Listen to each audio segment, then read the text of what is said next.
Šodien es mēģināšu atbildēt uz leģendāro jautājumu. Sirds vai prāts? Kam man vajadzētu sekot?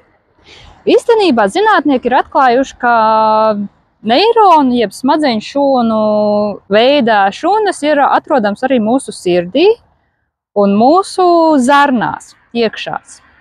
Tad mums īstenībā ir 3 veidi smadzenes, un šis jautājums, kam sekot, tad paliek mazliet sarežģītāks.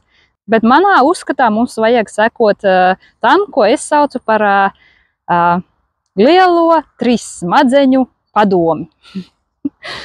Bet šajā procesā vispiņķirīgākā lieta ir nomierināties un mazliet distancēties no šīs situācijas, lai varētu tiešām sadzirdēt balsi, kas nāk no mūsu racionālā prāta, sirds un zarnām, iekšām. Jo tas, kas mums parasti satraukumā, trauksmē kliedz, ir bailes, kas ir neracionāls un ļoti īstenībā melo mums. Tad vispirms būtu jāsāk sāksim ar 3 kārtīgām elpām.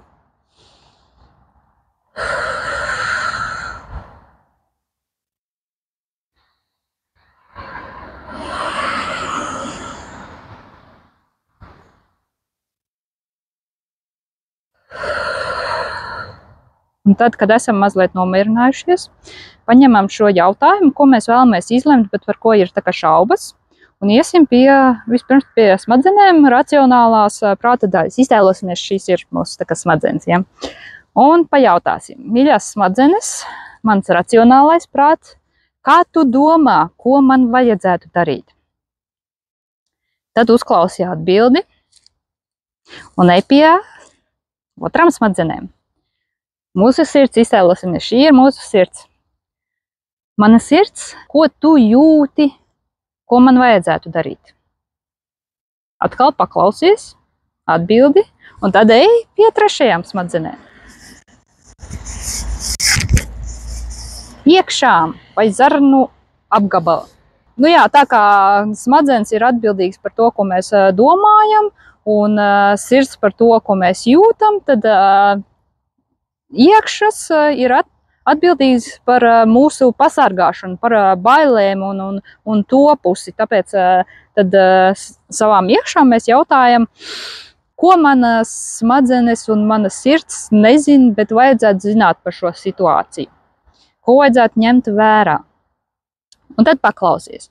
Protams, šeit, ja tu saņem atbildi, kas izklausās pēc tā kā tīri bailēm, tad pajautā, vai šīs ir tā kā nepamatotas bailes? Tikai tā kā bailes no jaunā, kaut kā tam līdzīgi. Ja atbildi ir nē, tad pieņem to kā kaut ko, ko tev vajag nopietni apsvērt, pirms izdarīt galīgo lēmumu. Ja tu saņem tā kā atbildi vai tādu sajūtu, nu jā, šis varētu būt tīri tikai tādas bailes, nepamatots, tad pajautā tālāk, pataujā, no kurienes man šīs bailes ir, kāpēc es tā jūtos. Un tad pēc tam padomā par šīm visām atbildēm, apkopotās, un tad tev radīsies kaut kāda atklāsme, ko tev vajag darīt. Nu, tas, protams, var arī nerasties uzreiz, var kādu dienu vēlāk, vai varbūt tomēr uzreiz. Un tad, kad tu saņem šo atklāsmi, tad es iesaku vēlreiz apiet visai padomei, kā mēs to nosaucām, un palūgt apstiprinājumu. Piemēram, iesim pie smadzenēm.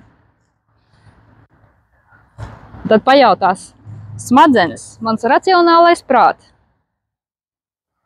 Vai tu piekrīti tam, ko es esmu izlēmis, man vajadzētu darīt? Ja jā, tad tu ej tālāk. Pieņemsim šajā gadījumā mums piekrīt, viss kārtībā. Tad ejam pie sirds.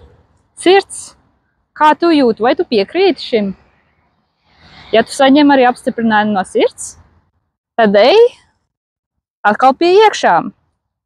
Un tad, cerams, šajā gadījumā pieņemsim, kā arī iekšas piekrīt, vārdu sakot, visas 3 piekrīt. Un tad droši dari, seko šī idejai.